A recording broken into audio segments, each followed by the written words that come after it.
There is a grand delusion today. Many people have been blinded by one factor or another, swayed by a movement, moved by an idea, and yet we are still economically and morally in collapse. Our society is rotten at its core.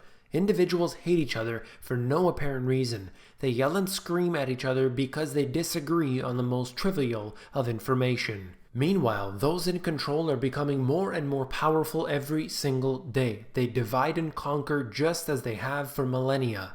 Goldman Sachs and the financial corporate elite increase their grip around the government, ensuring their dominance.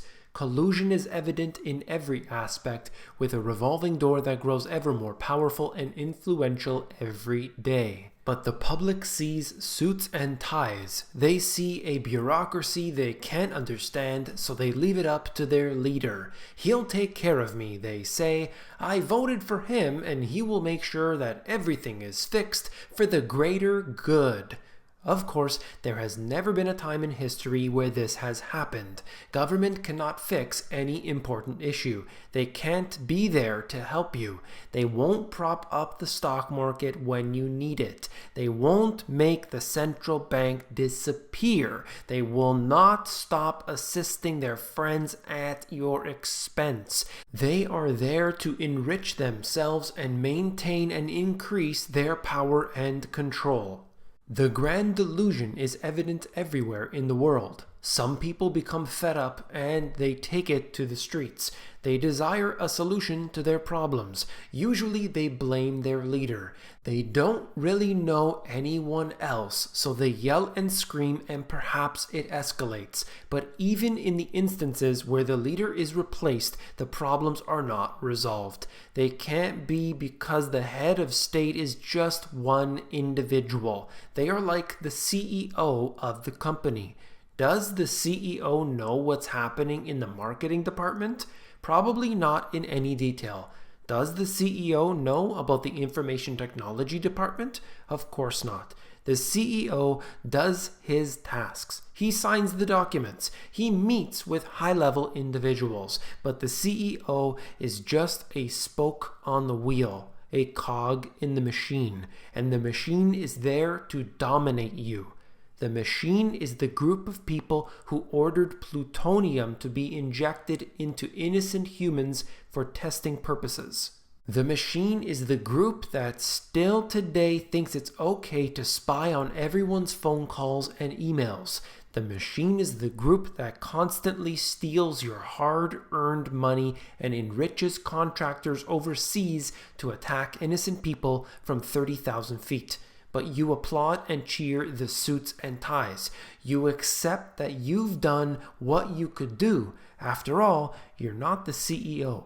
Do not be fooled and swayed by the talking heads, by the media, by the politicians. They are doing their tasks, taking orders. Those who are really in control remain in the shadows. We often hear about a power that goes beyond government. Interestingly, this has started to come up in the media in the past couple years. Sadly, this is only a distraction. Those who actually have power are not within the structure of government at all. They are not part of committees or parties. Their power reaches beyond borders. They remain out of sight and control a select few elite individuals in power positions. Through the process of compartmentalization, they can rule and dominate. They have always done this and always will. Anyone who attempts to tear apart this power structure will end up the same fate as JFK. There are no exceptions to this rule. But don't take this as entirely negative. There's no reason to feel down. But opting into this system keeps you under their full control. There are some steps that you can take to make serious change, but you have to want it. For example, every time you purchase something from these conglomerates, you are feeding the beast. Your tax dollars fund the madness. When you invest in their massive corporations, you encourage them to spy on you and your loved ones. When you keep your money in their big banks, You fund their fractional reserve banking insanity. You can make some basic adjustments to your lifestyle. Some are small, some are much larger. If you can become somewhat self-sufficient, you lessen your dependence on their systems and increase your sovereignty. This is hard to do for some because they're unwilling to put the effort in.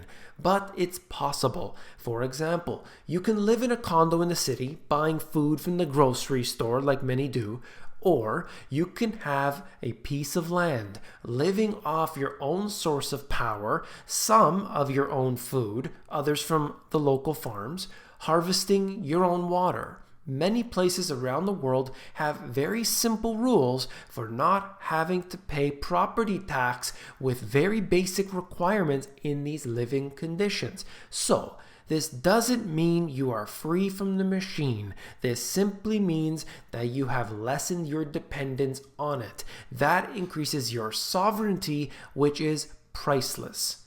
The fools who fail to learn about history are certainly doomed to repeat it.